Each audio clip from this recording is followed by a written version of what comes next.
उधर पुतिन ने मॉस्को में लोगों को बम के हमलों से बचाने के लिए एक बम शेल्टर बनाने का आदेश दे दिया। रूस की मीडिया ने दावा किया कि बम शेल्टर को मॉस्को के बड़े अस्पताल में बनाया जाएगा, जिसमें सैकड़ों लोगों के छिपने की क्षमता होगी और यह उन्हें रेडिएशन से भी बचाएगा। क्योंकि पुतिन मॉस्को पर हुए ड्रोन हमलों के बाद से ही अलर्ट है। पश्चिमी मीडिया का दावा तो यह भी है कि मॉस्को पर बड़ा हमला हो सकता है। ऐसे में पुतिन ने मॉस्को के एक बड़े अस्पताल में बम शेल्टर बनाने के आदेश दे दिए। दावा किया गया कि इस साल के अंत तक इस प्रोजेक्ट को तैयार कर लिया जाएगा, जिसकी लागत करीब 3.5 करोड़ रूबल यानी भारतीय रुपयों में भी 3.5 करोड़ रुपए है। इस शेल्टर होम को 800 लोगों के छिपने के लिए डिजाइन किया जाएगा।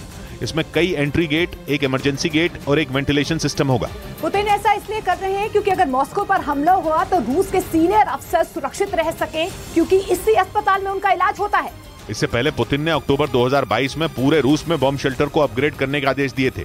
और यूक्रेन से जारी जंग के बीच रूस की नौसेना ने भी एक वीडियो जारी किया, जिसमें उसके खतरनाक जंगी जहाज जापान सागर के इलाके में अपना दम दिखाते नजर आए।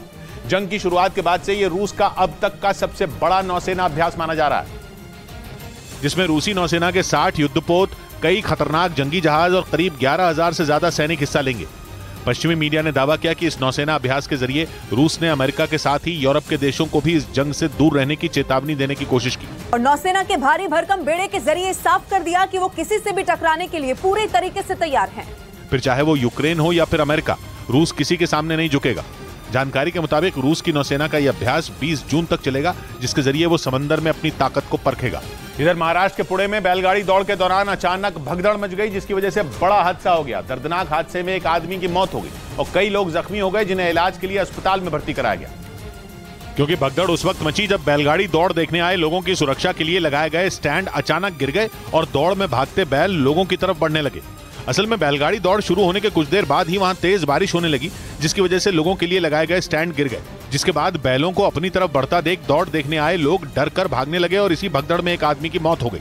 उधर महाराष्ट्र के पुणे में नकाब पहनकर आए कुछ लोगों ने आपसी दुश्मनी की वजह से जमकर आतंक मचाया और कई गाड़ियों में तोड़फोड़ कर मौके से फरार हो गए। इस पूरे मामले का सीसीटीवी वीडियो सामने आया, जिसमें 5 से 6 नकाबपोश लोगों का एक गिरोह लाठियों के साथ नजर आया।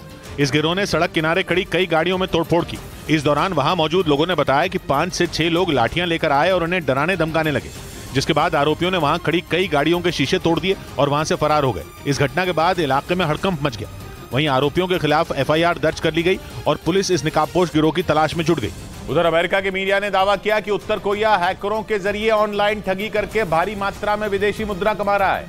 कुछ दिन पहले दक्षिण कोरिया ने भी उत्तर कोरिया के हैकरों के एक समूह पर प्रतिबंध लगा दिया था, जिस पर सैटेलाइट तकनीक चुराकर उत्तर कोरिया को जासूसी सैटेलाइट विकसित करने में मदद देने के आरोप लगे। लेकिन अब अमेरिका ने भी दावा कर दिया कि उत्तर कोरिया में जो भी विदेशी मुद्रा आ रही है, उसका लगभग आधा हिस्सा उसके हैकर धोखाधड़ी के जरिए कमा रहे हैं। जानकारी के मुताबिक उत्तर कोरियाई हैकर ऑनलाइन धोखाधड़ी कर अपने देश के लिए विदेशी मुद्रा इकट्ठा कर रहे हैं और दावा है कि इसी रकम का इस्तेमाल कर किम जोंग उन लगातार खतरनाक मिसाइलों के परीक्षण कर रहे हैं।